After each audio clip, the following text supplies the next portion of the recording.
I'm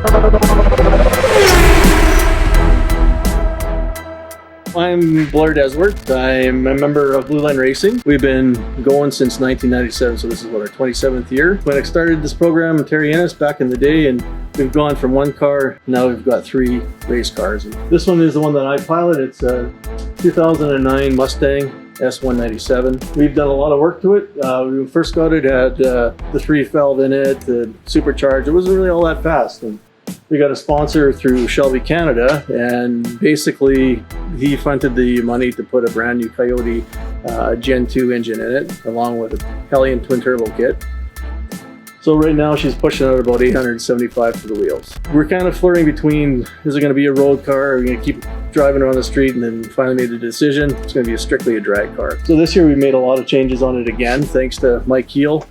He pretty much redid the whole back and side. We relocated, we take the fuel tanks out, we put in Aeromotive complete 6-gallon with an eliminator fuel pump. We moved that to the back. We also relocated the battery to the back, put a parachute on. That's pretty cool. And what else did we do? Now we're just working on the suspension part of it. So through BMR, they're actually pretty well known in their suspension industry.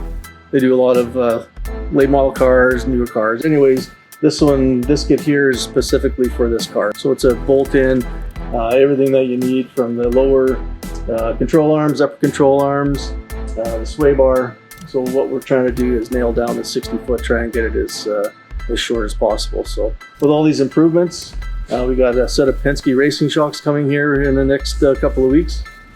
And that should be a huge improvement over last year. Last year we were kind of flirting with the 8s. 910s were probably our best run.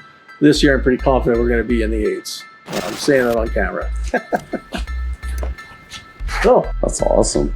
What's the 60-foot like currently? Well, it's so inconsistent. So I think probably one of the better ones I've had is about a 130-ish, but usually they're closer to about the 150s. 150s, yeah. This will help nail it down. This will definitely make it a lot more consistent. Last year we did a lot of work with the transmission side and the rear end. We did. What kind of transmission is in it? Like, is it got the 10-speed or? No, it's been modified to a 3-speed. It's a Lentec.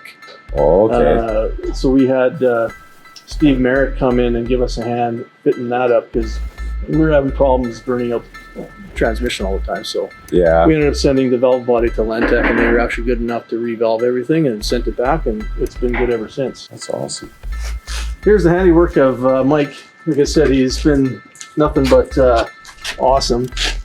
Thanks, Mike. You're welcome. So we cut out the, this used to have a spare tire carrier in it.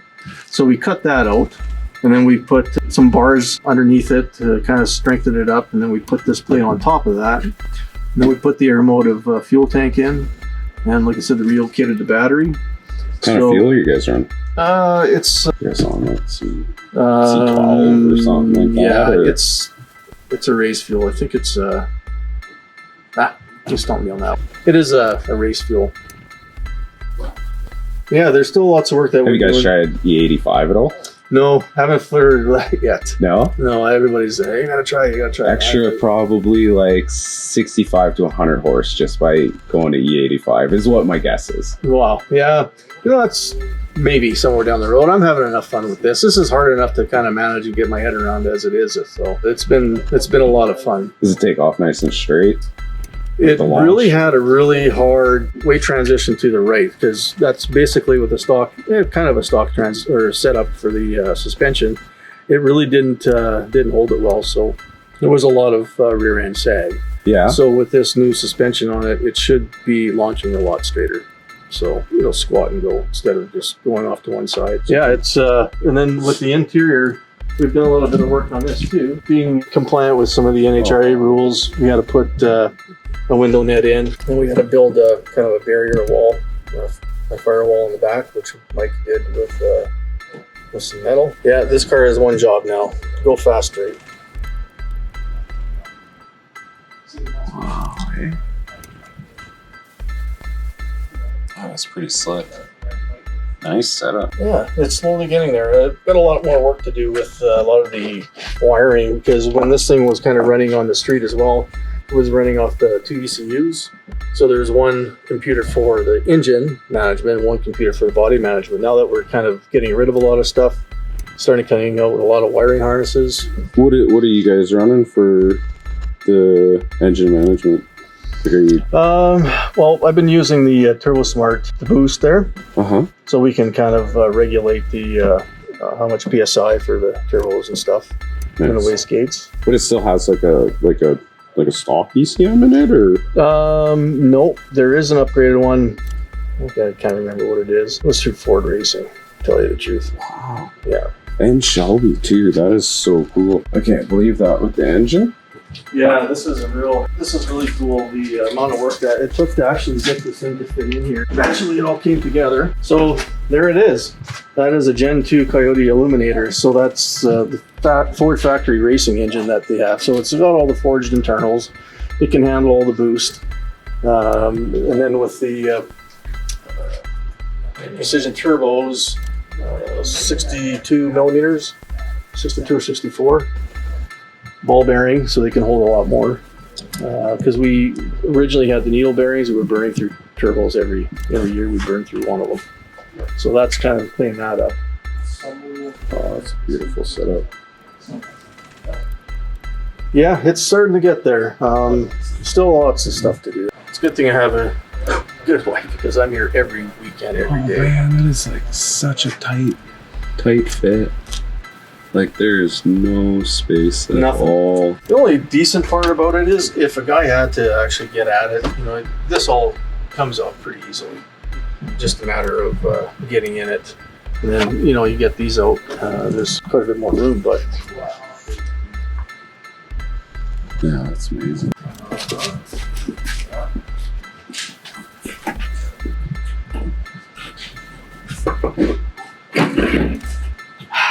So what is that?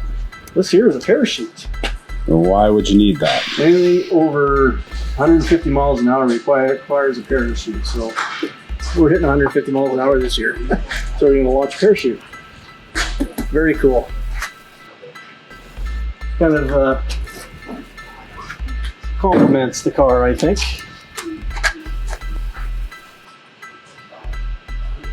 Yeah, so one of the big dates that we'd like to go down to Vegas for in March, there's a fellow by the name of Frank Yee, and Frank Yee is an amazing tuner. He's been tuning this thing since day one. I don't know how he does it. The guy is just amazing on the computer. All he sees is his fingers moving, and he's getting really good results and keeping it safe. Like the tuners that he puts in these cars, it's not going to blow it up. So I'm pretty confident with him.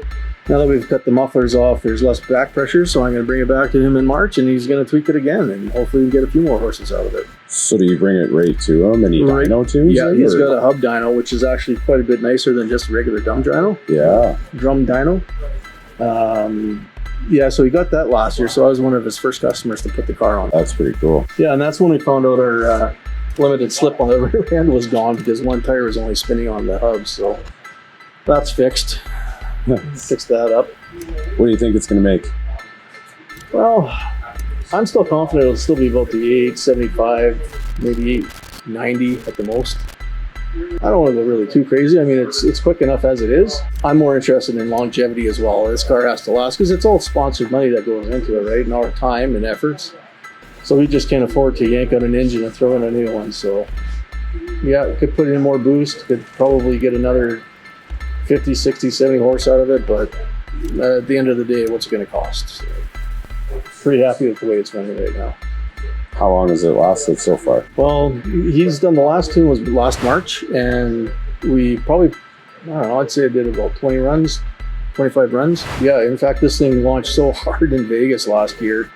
There's a roll switch that's built into every car, so that if you get into an accident or crash or anything, it shuts the fuel pump down. Well, it hit so hard, it triggered that. Well, I thought it was taken out to begin with, but I guess it wasn't. It just stopped me dead. It's like, it was a wicked launch. No kidding. But with this new suspension, this thing is going to be a beast. What else? What do you got for the front shocks? Do you got like 9010s in the front? Or? When we first started, this car was more of a multi-use track car. King Bluff used to track it and whatnot. So we had the Pico shocks and adjustable shocks. Those are going to be switched out. Like I said, we're switching out the back shocks. Penske actually was awesome. They were custom building a set of shocks for this thing. So I'm looking forward to getting those put in. And like I said, the only excuse is going to be driver error now. That's awesome.